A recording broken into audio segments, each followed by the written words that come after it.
The first thing he said wasn't polite and it wasn't professional. It was loud, sharp, and meant to cut. "Turn that phone off right now, or you're not flying." The kind of sentence that assumes obedience before it even finishes. The kind of voice people use when they think power lives in volume. The cabin went quiet instantly, and for a split second everyone waited for me to shrink. I didn't. I was sitting there seat 1, a phone still in my hand, heart steady, thinking, wow. So, this is how it's going to be. Let me back up a little. That morning had already been one of those days. Snow piling up outside the terminal flights delayed people irritated before they even boarded. I'd been up for almost 40 hours straight, bouncing between meetings dealing with a deal that could either save or sink thousands of jobs. I chose to fly commercial on purpose. Not because I had to, but because I wanted to feel what regular passengers feel. I wanted to see the seams, the cracks, the places where systems fail real people. I was tired, yeah, but I was focused. All I needed was 10 more minutes on that call. 10. The plane door was still open. People were still walking past me toward economy, dragging bags, apologizing when they bumped into armrests. I wasn't talking loudly. I wasn't bothering anyone, but I wasn't rushing either. And that apparently was the problem. He stood there in his uniform like it was a shield, shoulder-squared face already red.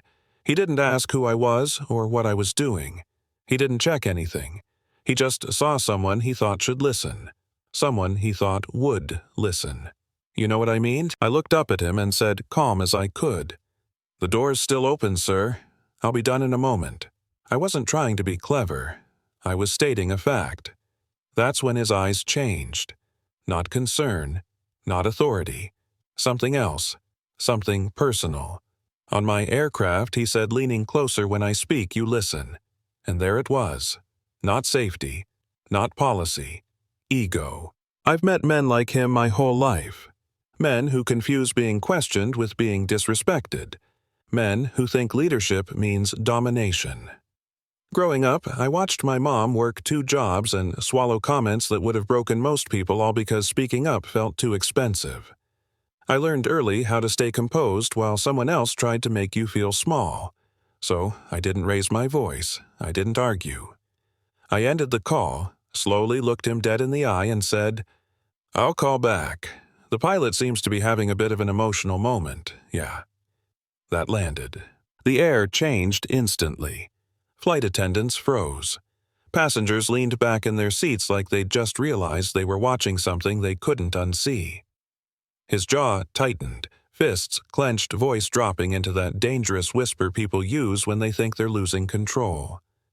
He threatened security, threatened removal, said things about authority and order, and all the while I sat there, legs crossed, hands steady, listening.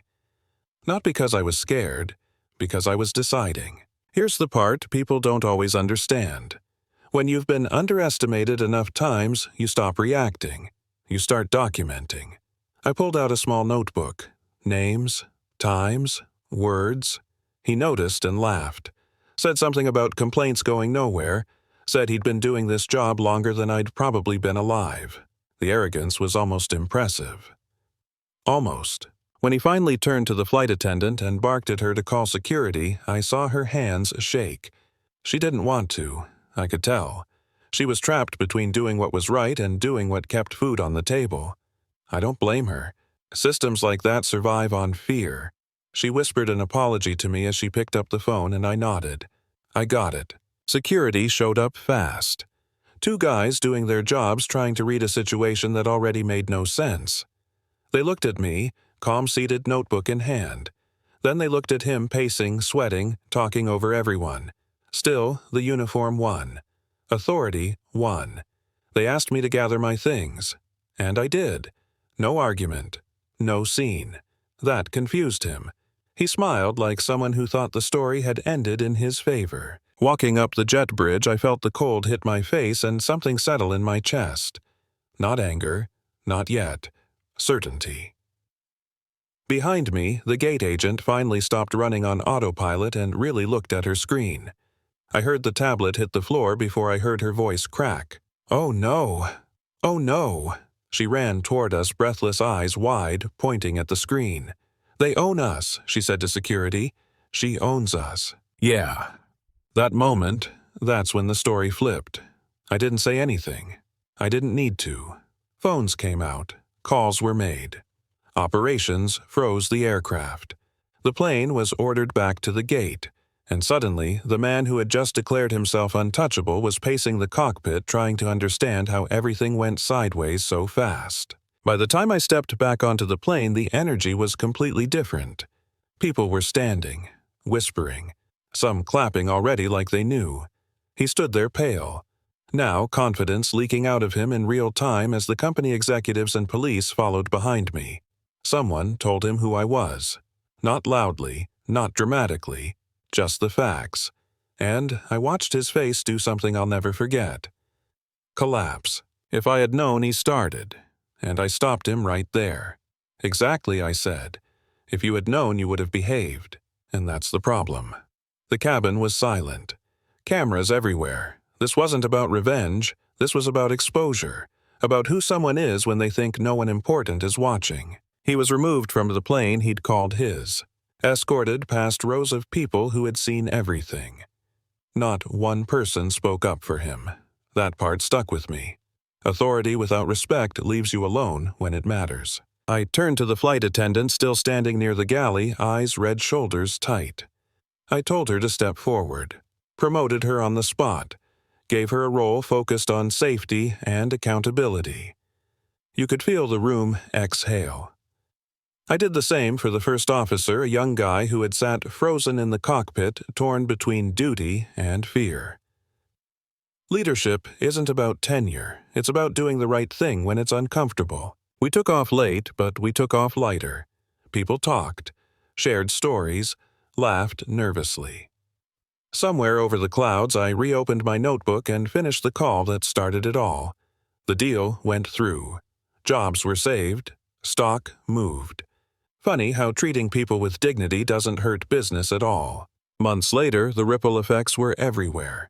New policies, anonymous reporting, real consequences. That video from the plane went viral, sure, but the real impact happened quietly.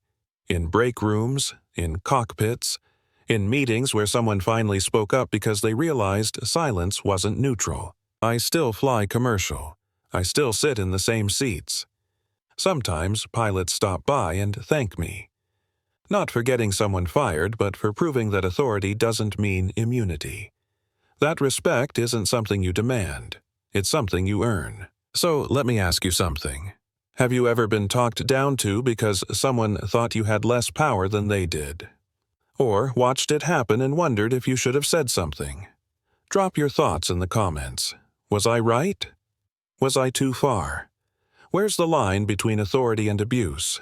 Share this with someone who needs to hear it, and if this story hit you anywhere close to home, hit like, subscribe, and tell your story.